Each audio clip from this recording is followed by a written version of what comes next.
What's going on, YouTube? It's Shaq, and we're back with another episode of No Secrecy Agreements. Number 3. They said the third is the best charm, so let's see if we can knock this out. I'm here to break down one business that I believe everybody will have opportunity to make money in 2025, which is communities. And what I mean by communities is you have a skill, you have something that you believe in, you're good at, you talk to your friends about all the time, that is an interest around it, you can build a community. And when people say, what do you mean by that? It could be on Facebook, it can be on Whoop, it can be on Discord, Telegram. There's so many avenues where you can build out a community. And the thing you have to do now is learn how to monetize it. So for me, I'm building out a community right now based upon people that want to get into sales. I'm an account executive for a fintech company.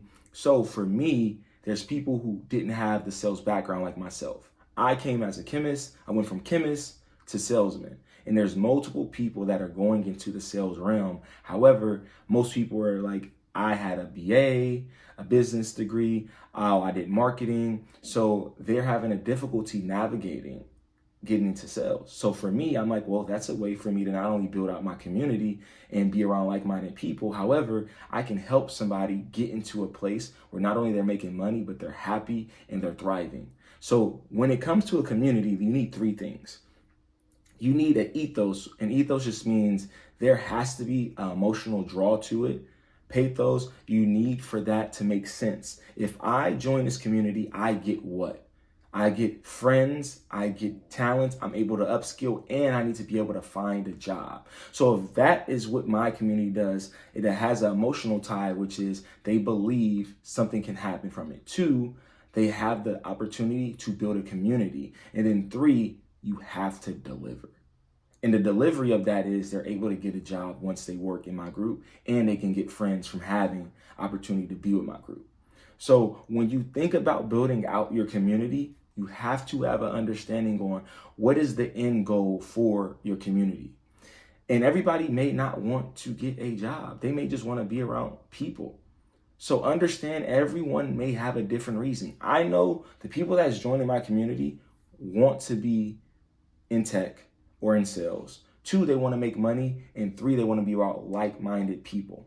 Now, everybody might not want to be an account executive, but they do want to be in sales and they do want to be around like-minded people. So that right there is what my focus is. My focus is, how do I build the best community that I don't lose people because they're not getting what they want? And then it's like, how do I make sure that they are able to grow in this community as going from a normie or a novice to an expert in sales and go up the ladder of SDR, senior SDR, account executive, and so forth. And you have to map that out and understand from there. Now that I know who my audience is and what I need to deliver, who are the people who are going to help me make this be what it's going to be? For me, I'm great at creating a system. I'm great at understanding who to put in play. Now, actually, the automation, the technology, the breakdown, and the back end, that's not my forte. So I put in a CTO who can handle that and get it done like this. The problem that most people would have when they go into entrepreneurship, and this is going to be an entrance into entrepreneurship for you guys, is understanding what you're good at, what you're great at, and what is really worth your time. Because you think, oh, I'm gonna have to pay this person to partner with me, when you can give them something in the future. Hey, once we get this up and going, I can give you X percentage, or I can pay you X amount, or I'll pay you X amount now and then pay you more on the back end once we get this up and running. Understand, if you're going to be an entrepreneur, you have to be creative. This is not a one size fit all, and it's not that 2 + 2 is 4. In entrepreneurship, 2 + 1 subtracted by 1 divided by 25 times 100 gets you 2. And that's how it is. You have to be able to circumvent, plug and chug, move things around in order for it to be in your best interest. Now, from 1, I said 1, understand who your avatar is, the person you're trying to get into your community, and 2, how you're going to deliver it, and then 3, who's going to help you deliver that to them. Once you have those first 3 down, the next thing is creating the product. What product can I give you? And what is it going to look like? So where are you going to be able to find my community? Is it going to be Facebook? Is there going to be a Facebook group? Is there going to be forums? Is it going to be on Reddit, Telegram, Discord, Whoop? How am I going to now create this community? And I would say this all the time, start with a free community and allow it for it to grow, and then put tiers within the community. So now I have a free Facebook group. Anybody can join the Facebook group, right? And once it's popping and it's rolling, you can decide to be like, hey, go on to our Discord. The Discord is for paying community members. So this is $10 a month. And now once they get into that paid group, you have tiers within the paid group. So you can be a seat at the table, or hey, be in an inner circle.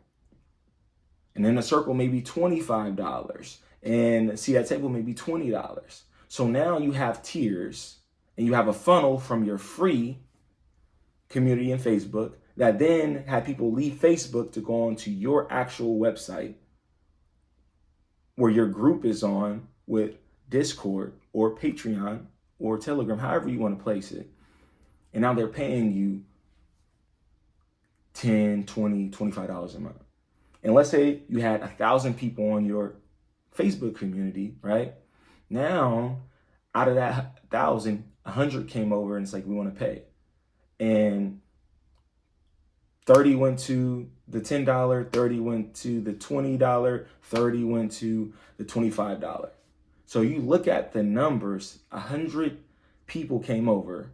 You have now, on that regard, 30 went to the $10, that's $300 a month, right? 30 went to the $20, that's $600 a month. 30 went to the $25, right? So you start seeing the numbers start to flip little by little, little by little, little by little. And you're looking at yourself of, that's not bad. 30 people came over at $10.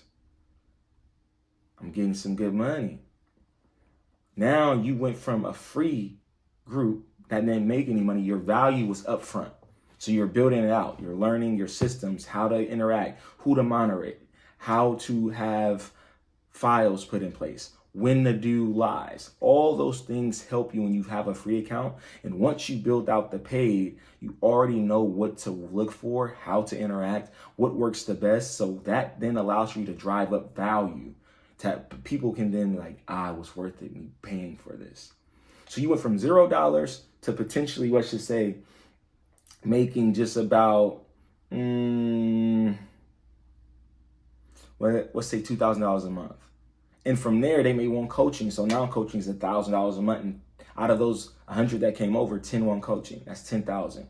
You went from 0 to now $12,000 to $15,000 a month from your free community that was based upon maybe sports, how to build out a sports podcast, how to knit, how to be a good husband or wife, how to be a better communicator, how to set up creative spaces. Those things all equate to money. You just have to be willing to be creative in whatever that you're doing, right? So what I said, we can break this down. I said there's 4 ways to be able to build out a community. First and foremost, you have to understand who your avatar is and how you're going to deliver it to them and what they value. Secondly, you need to understand what would be the best way to market this and have it up front. Thirdly, who is going to help you design and put it together? Who's going to delegate and be the pillars of this organization? And 4, where are you going to, I would say, have the inception of the product? Once you're able to do this thing, I promise you, I'm going to show my process in a vlog and so forth of me building this out, and short form content of going from $0 doing it to 100,000, 200,000. Right now, I'm in the space of, I dropped a coming soon pre-list because I've been doing all of my, I would say, my free content and free community through Twitter. And now, out of the 1,000 people that follow me on Twitter, I have 200-300 people that want to join my group. And now those people join my group at $20 a month. That, let's just say 100 at $20 a month. Now I'm getting $2,000 a month off that. And then I have my tiers from coaching, inner circle, and so forth. Now they can join my community based on tiers. So you have the 10, 20, $30, and you get certain perks in that. And then for actually inner circle and higher level like coaching and weekly calls or hourly one-on-ones, you then pay for that as well. So you have to look at what your business model is going to be, what's going to work best for you, and understand your business model must be catered to the people you're attracting to your community. If you have a community that is, I want to say, going to be people who have lower income, you have to figure out how you give them the best value while being able to now make money. If the people you're working with are high income, now you have to think about, how am I going to make a community that makes sense for them in their time? Because now I look at my life on, is this worth my time? Because time is more important than money. I can always make money. I cannot make more time. So again, write this down, go through this like it's a seminar and I'm coaching you. But a community-based business is a form of e-learning that you can now print money doing it, and you will be able to run into people that will change and help your life. So community-based, we need to figure out who our avatar is. We need to understand how we're going to actually deliver them value. 2, who's going to help us deliver the value, and then where are we going to now distribute that value? And what is the starting point? Are we going to start off with pay, or are we going to start off with free? But I'll always say start off with free, because then you can gain authority in the space to then allow for people to be like, I need to be in touch with this person. All right. I love y'all. Y'all stay blessed. Check out, we're going to have a new video dropping tomorrow, and I'm going to have some shorts for you. Love, light, stay dangerous, stay safe.